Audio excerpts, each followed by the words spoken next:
स्वभावावर औषध असतं का? स्वभावावर काही उपाय असू शकतो का? या माणसाच्या स्वभावाचा अगदी मला कंटाळा आला आहे. टॉक्सिक रिलेशनशिप म्हणतात ना, ती या स्वभावामुळे निर्माण होते. माझा स्वभावच असा आहे, मला सारखीच भीती वाटते, मला सारखीच चिंता वाटते. काय करणार, पण माझा स्वभाव आहे ना तसा.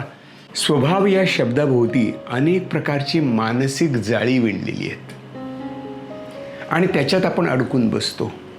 स्वतःच्या स्वभावाविषयी असतं किंवा आणखी कोणाच्या तरी स्वभावाविषयी असतं. विशेषतः आपल्या जी जवळची माणसं असतात, सलगीचं नातं असतं, जवळकीचं नातं असतं, घरातलं नातं असतं, अशा माणसाचा स्वभाव आपल्याला नेहमीच बोचरा वाटतो. आणि मग इतरांशी कसं बोलताना चांगलं बोलतो आणि माझ्याशीच असं का वागतो? स्वभाव आहे ना, असं आपल्या दिवसातनं अनेकदा आपल्या तोंडातनं निघत असतं. आता याचं मानसशास्त्र काय असं जर विचारलं तर मोठाच प्रश्न पडतो. खरं म्हणजे मानसशास्त्राच्या दृष्टीने स्वभाव म्हणजे 3 मुख्य गोष्टींचा बनलेला असतो. एक म्हणजे आपली विचार करण्याची सवय, दुसरी म्हणजे भावनिक आपण काय प्रतिसाद देतो त्याची सवय, आणि तिसरी महत्त्वाची सगळ्यात बोचरी सवय म्हणजे आपण कशा प्रकारे वागतो. म्हणजे स्वभाव, विचार, भावना आणि कृती यांच्या सवयीचा बनलेला असतो. आणि यातली एखादी सवय जरी आपल्याला आवडत नसली तरी आपण त्या व्यक्तीचा स्वभाव तसाच आहे असं म्हणायला लागतो. कधी कधी असे म्हणतो, म्हणजे बाकी ठीक आहे पण त्याचा चिडचिडपणा मात्र मला सहन होत नाही. म्हणजे असा कसा स्वभाव? कधी अत्यंत गोड आणि आता चिडला तर भयंकर चिडला, किंवा चिडली तर काय विचारू नका, काय बोलेल सांगता येत नाही. आणि या सगळ्यावरती आपली मखलाशी अशी असते की ना माझा स्वभाव बदलू शकत, ना समोरच्या व्यक्तीचा स्वभाव बदलू शकत, कारण स्वभावावरती औषध नाही.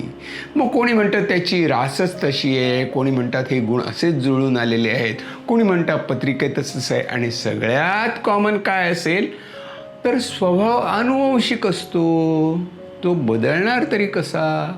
अशा प्रकारचा एक नकारात्मक कंटाळवाणा सूर या स्वभावाशी जोडलेला असतो. आणि माणसं बदलतात का? बदलू शकतात का? स्वभावामध्ये परिवर्तन होऊ शकतं का? हा प्रश्न आपल्याला नेहमीच छेडला जात असतो. म्हणजे आपण स्वतःविषयी पण विचार करताना किंवा इतरांशी विचार करत असताना.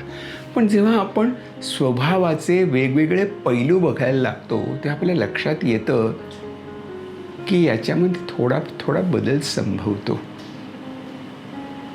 म्हणजे बोलण्याची पद्धती आपण बदलू शकतो, विचार करण्याचं एक वेगळं वळण घेऊ शकतो, भावनांचं नियमन करू शकतो, आपल्या भावना योग्य प्रकारे व्यक्त करू शकतो, आपली बॉडी लँग्वेज बदलू शकतो. म्हणजे काय तर स्वभावावर औषध नाही हे खरं आहे, पण स्वभावावरचं औषध काय असं विचाराल तर आपल्या विचार करण्याच्या, वागण्याच्या आणि फिलिंग्सच्या, भावनांच्या सवयी मात्र आपल्याला बदलता येतात. अगदी सूक्ष्मपणे हे बदलता येतात आणि हळूहळू त्या बदलत जातात. आणि मग आपण म्हणतो, अरे याचा स्वभाव फार बदलला बरं का, ती घटना घडली ना तेव्हापासून स्वभाव बदलला, असं आपणच म्हणतो. आणि मग म्हणतो की वाटलं नव्हतं असं स्वभाव बदलेल म्हणून. तर स्वभावाच्या मानसशास्त्राची सगळी गंमत आहे. ह्याचा आपल्याला चांगला अभ्यास करावा लागतो.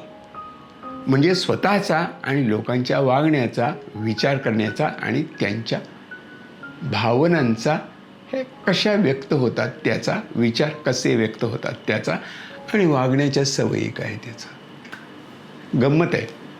ऐकत राहूया आणि भेटूया परत तिथेच.